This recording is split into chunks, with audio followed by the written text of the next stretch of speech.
Hi guys, welcome to a new video.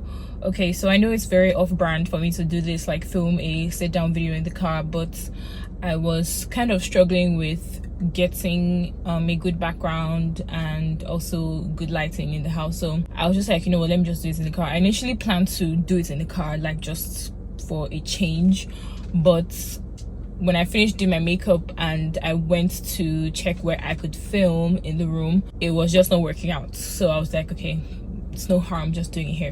So I want to quickly just jump on here and give you guys a quick life update, because I've been putting out I think 4 or 5 vlogs now back to back, and I haven't been super consistent, and that's because of school and you know, everything is moving fast. I have to move out. I was trying to get a job, writing exams, you know, preparing for graduation. So all of that was really, you know, taking up my time, and I didn't have the time to still come on here and do YouTube and all that stuff. So that's what was going on. I don't know if you guys know this, but when I put out more vlogs, that means I don't have the time to do a sit-down video. So I want to give you guys a quick life update. Before we get into it, please give this video a thumbs up. Please also subscribe and turn on the notification bell so you'll be notified every time I post a new video.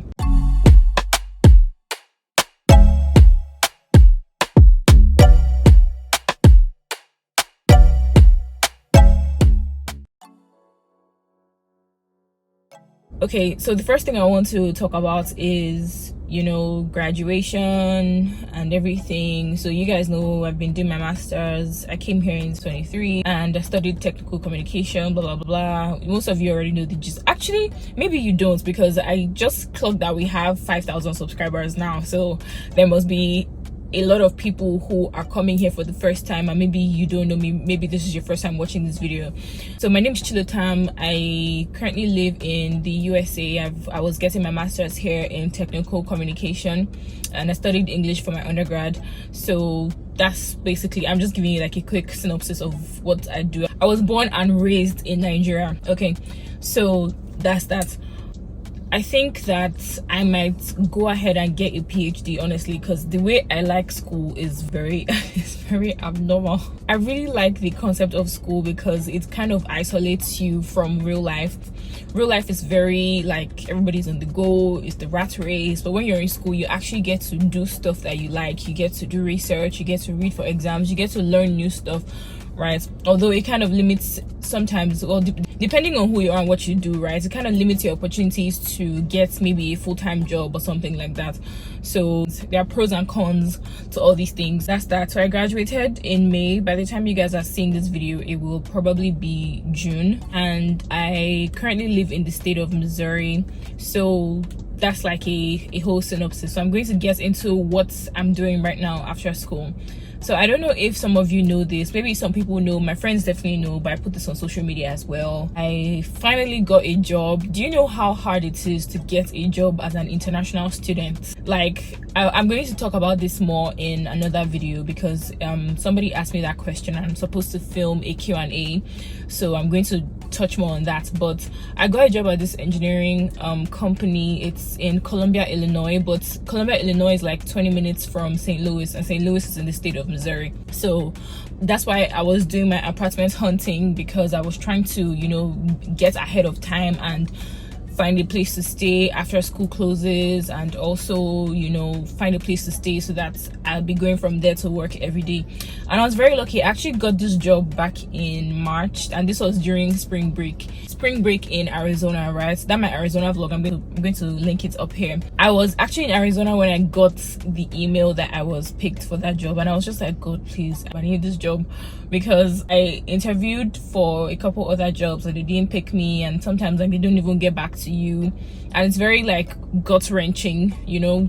Just job hunting is I don't recommend. I recommend nepotism. Okay, I finally landed an offer, and it's in the marketing department. It's basically what I was doing in Nigeria as a content and, you know, UX writer for blogs, articles, social media posts, stuff like that. So it's very up my alley. Like, it's something I already have a lot of experience in, so I don't think I'm going to have a problem like understanding what to do. Obviously I still need to know what the company is about, know exactly who their customers are and everything like that. But besides that, I think I'm very fast when it comes to assimilation. But yeah, I'm very excited to join that company. I'm very excited that I got a job, because let me tell you something, I don't like being unemployed. And I just even clocked some months ago that, low-key, I've never been unemployed before. So I was really scared coming here and just thinking about, okay, when I'm done with school, I really need to find something. I really need to find somewhere to work and everything. Ended up working out. So that's that. And I did a ton of job hunting. When I tell you, I had been job hunting since October last year, because I'm somebody that likes to think ahead. From October last year, in fact from August, right, when summer ended last year, I was already thinking like, hey, I'm going to graduate in less than a year, so I need to start job hunting. And I was doing that. I went for all the career fairs in my school. I even went for a career fair in another school, and I ended up getting this job through the career fair in my school. So I'm very, very blessed. I'm very lucky that I don't have to start figuring out getting a job and everything. So that's that for employment. Okay, the next thing is that, well, this is not really a big deal. I got a new car, because my old car is, if I tell you what I've been through because of that car, you will weep for me. My god, that car ate up my money. It just kept developing problems after problems. And initially when I got it, I just told the dealer, like, see, just give me the cheapest thing you have. And that was such a stupid thing to do, because if I had picked a car that is more sustainable, like a Toyota, a brand rather that's more sustainable, like a Toyota or a Honda or something, I wouldn't have been going through all those problems. It really ate so much of my money. And it got to a point where, like, when you start it kind of makes a weird noise, and my mechanic couldn't even figure out what to do with it. So I was just like, I'm not doing this. So now that I'm moving to a new city and everything, I needed to get a new car, because I was very sure that car would stop me on the road. I don't want to drive all the way to St. Louis, like do an hour 30 minutes drive to St. Louis, and my car stops me on the road. So I completely discarded it. I was like, oh, I'm not doing it. So I got a Toyota. It's not a big deal. Okay, when you tell people that, especially if you live in America, you tell people who don't live here that you got a car and everything, they kind of think it's a big deal, but it's not, because America is not a very walkable country. There are certain cities in certain states that are walkable, like maybe Portland in Oregon, or maybe in New York or something, but if you live in the Midwest, you need a car. It's not a thing of luxury. It's not a thing of trying to fit in. It's not a thing of going above your means. It's just what you need, because how are you going to get to work? There's no public transportation in some cities, right? Like in the city that my work is at, when I went there, I didn't see any public transportation there. So how do you want to do it? And even if you want to take the metro, the metro doesn't go to every single place, and it's a 20-minute drive from where I stay in St. Louis to my office. So how was I going to get there, or how am I going to get there every day? Taking the metro is like, it's longer than even having a car. So you need a car. You know how during summer of 24 I had to move to St. Louis temporarily to stay because I got a job there. I had to drive to work every single day. So it's not like you can just get on the train. I don't even think, have I ever been on a train in this Missouri? No. So if you live in a remote, well, not necessarily remote, but if you live in the Midwest, you definitely need to get a car. So I got a Toyota, because only God knows what my eyes have seen with that Chevy Cruze. And I was just like, you know what, my next car is either going to be a Toyota or a Honda, because I don't want any issues. Toyotas are very famous for being reliable. Anytime you speak to anybody, that's the word they use specifically. They say Toyotas are very reliable. Toyotas and Hondas. You guys will not believe this, but I was talking to myself and the video cut off, and see, this is not the time, okay, because it's the time of the month. I don't want to go through all of this, but apparently I have to now refilm the part of the video where I just finished saying all the things I was saying. I'm so mad. I was saying that it's very, very important to have one because I went through so much with my first car. It gave me a lot of issues. It ate a lot of my money. It started developing some kind of noise. The check engine light was on. It's just like, I like, take this car away. Okay, so I went online to a car selling company, and I found a really good one. My mechanic gave me some of the specifications for what to avoid and what to get and all of that. So I did my research and I found this good one, and then I traded in the Chevy Cruze. And that's the thing about living especially as a Nigerian. I feel like Nigerians can relate to this a lot. Living in a society where things work is so relieving sometimes, you know, because now I have this car, right?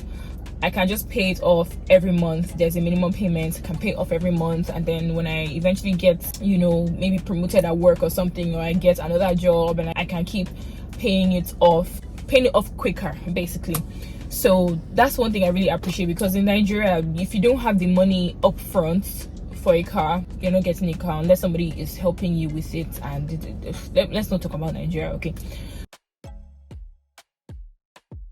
The next thing that I am kind of worried about is living in the city, okay? Because I've lived in Rolla, Missouri for the past 2 years, and I'm very used to the small town and how everything is so quiet and how people actually know how to drive here.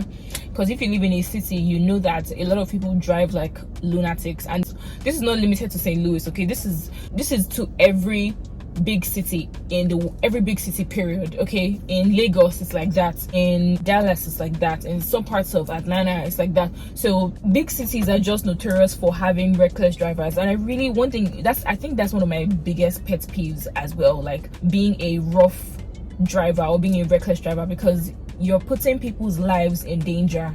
It's just like people who drink and drive. Why? You're putting people's lives in danger, and it just shows that you don't have any regard for human life, because it's such an immature thing to do. To, like, first of all, where are you going to? Unless you're going to meet somebody in the hospital who's dying, that should be like the only excuse for you to drive like a lunatic. Do you understand? And even at that, secondly, what are you trying to prove to people on, like, exactly what's the rationale behind driving like a lunatic? I don't get it, and I don't want to get it. So that's one of the things I'm very scared of, because I also live downtown and downtown is like, it's a busy area. Most downtowns are busy areas, so it's very scary to move from living in Rolla to living in the heart of the city in St. Louis. So that's that. But I think eventually I'm going to move. I will move down south, or I will move to the West Coast, and the West Coast would be maybe Arizona. It would only be Arizona. I don't think I'd want to move to Cali or any of all those other places. So it would either be Dallas or Houston, Texas, or Atlanta, Georgia, or maybe Phoenix, Arizona. A couple other things that I'm really thinking about doing, especially now that I have more freedom to do stuff. I'm trying to go out more often. I'm trying to meet people professionally and, you know, recreationally. I'm also trying to like get into different activities. Like, for instance, now, you know how I go to the gym and everything. I want to start doing more, going for more fitness events, right? I really want to start doing that, because I've seen people do it, and I think it's a really good opportunity to mix and mingle with people, and not for anything, like, not to get anything out of it, just like to do something different and make the most of life, you know? So that's one thing I really want to start doing, and I hope that I have the flexibility and the time and the funds to travel to another city and to do that. So that's that. Another thing I want to do is start being more active, but in a different way. Like, I'm active right now. I go to the gym, I'm in shape, very fit, I'm very strong, all that stuff. But I want to do something different, like maybe calisthenics. I'm so obsessed with calisthenics. I can't even begin to tell you how obsessed I am with calisthenics. I want to also get into swimming, because I don't know how to swim, okay? I feel like I'm part of the stereotype. I don't know how to swim, so I really want to learn how to swim. And then I also want to do new things like Pilates. I want to do a different kind of cardio. So I went ahead and I booked an appointment with Hotworks in St. Louis. So Hotworks is like, it's a different type of fitness from, you know, going to the gym and lifting weights and all that stuff. So they have Pilates classes, they also have like a heated cardio class, that kind of thing. And I don't think they have calisthenics, but from what I've searched online, because I've been looking online a lot for this whole kind of calisthenics thing, I've been wanting to do it for a while. I saw that like they only offer it as a package within something else. So for instance, if you're signing up for a kickboxing class, you will have maybe 7 minutes of calisthenics within that class. Do you understand what I mean? So I haven't seen like a proper thing where, okay, like we're actually doing calisthenics stuff, because I know that just from doing calisthenics alone you can get really toned, and that's because you learn how to lift or how to pull your body weight. So that's that for that. For the most part, right, I'm very optimistic. I'm a very optimistic person. If you don't know this, know it now. I'm very optimistic, and my optimism is also mixed with a lot of delusion. So whenever things happen to me in my life, right, and people, I don't know how this is going, you know what, I'm not gonna say it, but I have a very optimistic approach to life, and I think that's why I keep on being in like a good place in life in general. I don't know if you guys understand what I mean. Like, okay, let me give you an example. Me finding a job, right, it was something that I had to, actually I did put in the work, I'm not going to lie. It didn't just like fall on my lap or anything. I actually was putting in the work and turning in like up to 20 applications a day. It's not fun, honestly, it's not fun. And I really hope that anybody who is looking for a job gets one immediately, because I know that struggle, trust me. I guess I was lucky, and I guess I reaped the energy that I put out.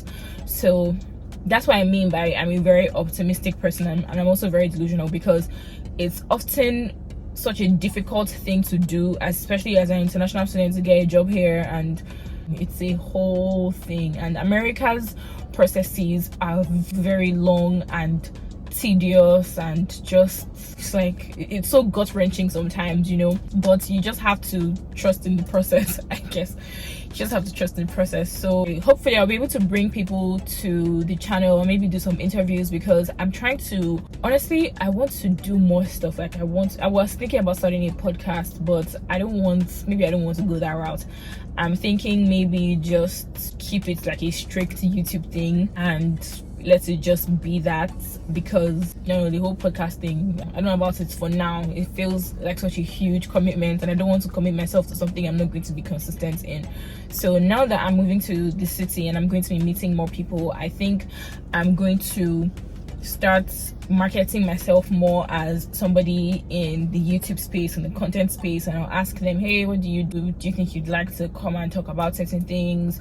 And not necessarily boring things, like we can just and chop it up and talk about, you know, celebrity gossip and whatever else, politics, all that stuff under the sun, and still talk about some intellectual things, because I'm very into intellectual conversations. But it's just that stuff like that sometimes it doesn't do the trick. People want to escape real life, so they come online to listen to gossip and to listen to, you know, the tea, and they want to know your opinions on certain things. So I have to like kind of strike a balance between those two. And finally, right, sometimes I often think about how it's difficult to strike a balance between being a 9-to-5 girl and also being a YouTuber. So I see a lot of people saying that they quit their 9-to-5 to be maybe full-time YouTubers or full-time creators and stuff like that. I honestly don't know how people do that, because it's such a very scary thing to do. Like, see, I'm very, very type A. Okay, I'm a very type A person, and I like things to be in order. Like, I like to have a kind of structure in life, and that's why I'm such a huge believer in 9-to-5. I don't encourage people to just jump into stuff like entrepreneurship and all that stuff if you don't have a solid plan, and if you're not going to actually, you know, go about it the right way. So no shade to people who are doing it, or like I'm rooting for them 100%. I just feel like it's just not me. And it's kind of ironic, because I used to be very entrepreneurial and stuff like that, because both of my parents are entrepreneurs. So it's, I don't know, eventually in the future I'm definitely going to explore it, but I'm not going to quit my 9-to-5, especially not at this time of my life, to chase my dreams. I'm going to chase my dreams, and I'm also going to keep my 9-to-5. Okay, I think that's everything I have to say. If you enjoyed this video, please give it a huge thumbs up. Give it 2 thumbs ups if you can. Okay, Thank you. Leave a comment for me in the comments section below, because it helps YouTube to push the video to new people. When YouTube sees that people are interacting with it, I will catch you guys in the next video. I need to go and film a Q&A before the sun goes down, because this is my only source of light at this point. All right, bye.